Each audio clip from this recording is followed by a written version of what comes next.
Carnac, rendu muet par la maladie de Charcot, Charles Bietri, en interview tous grâce à une intelligence artificielle. L'ancien journaliste et homme de télévision, Charles Bietri, a perdu l'usage de sa voix à cause de la maladie de Charcot. Une intelligence artificielle va lui permettre de s'exprimer ce dimanche sur TF1. Charles Bietri a perdu l'usage de sa voix.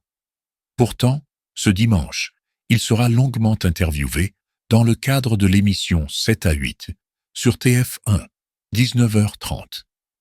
L'ancien patron des sports de Canal+ souffre de la maladie de Charcot, une maladie neurodégénérative et qui provoque une paralysie progressive.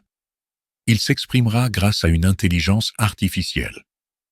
Sa voix a été reconstituée, avec son accord, précise l'émission 7 à 8 sur Instagram. Incapable de parler en raison de la maladie de Charcot, le journaliste sportif Charles Bietri va pourtant répondre aux questions d'Audrey Crespo-Mara, grâce à l'intelligence artificielle. Sur TF1, dimanche dans 7 à 8. Regardez aujourd'hui, dans l'impossibilité de parler, en raison de la maladie de Charcot dont il souffre, le journaliste sportif Charles Bietri accorde pourtant une interview à Audrey Crespo-Mara. Dans 7 à 8, TF1 indique avoir eu recours à la technologie pour permettre aux journalistes de s'exprimer. En effet, sa voix a été reconstituée grâce à l'intelligence artificielle.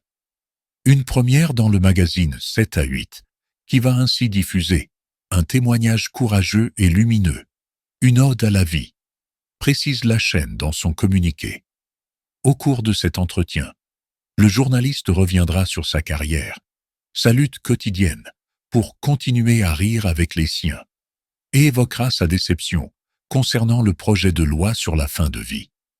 Il se confiera également sur son combat contre la maladie de Charcot, affection incurable, ne lui laissant quelques semaines ou mois à vivre, a-t-il confié durant l'entretien. En avril 2023, atteint de la maladie de Charcot, un mal incurable, le journaliste sportif et ex-figure du Canal+ Charles Bietri avait confié au quotidien l'équipe avoir organisé son suicide, assisté en Suisse. On a tout organisé, avec ma femme et mes enfants. Je ne veux pas être branché sur une machine pour respirer, alors qu'il n'y a plus rien.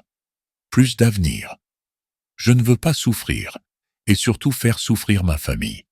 Je me suis inscrit en Suisse pour le suicide assisté. Tous les papiers sont signés, avait-il confié. Tu dois prendre toi-même le dernier cachet. Ce geste-là, c'est facile de dire « Là, je vais le faire plus » quand je suis au bord de la mer, à Carnac, où il vit, NDLR. Quand on te tend le cachet, en te disant que 2 minutes après, tu seras mort. Ce n'est pas si simple.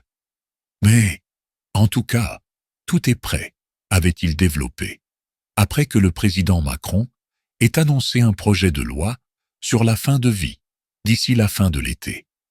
Dans ce long entretien, l'ancien journaliste sportif avait raconté la progression de sa maladie qui se caractérise par une paralysie progressive des muscles et une espérance de vie n'excédant pas 3 à 5 ans, une fois le diagnostic posé.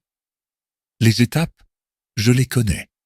Membre inférieur, membre supérieur, gorge et larynx. J'en suis là, déclare-t-il. Ensuite, tu passes aux étapes de col de première catégorie, avec la difficulté, voire l'impossibilité, d'avaler. L'étape d'après, c'est l'attaque des poumons. Quand cela n'ira plus, je veux arrêter.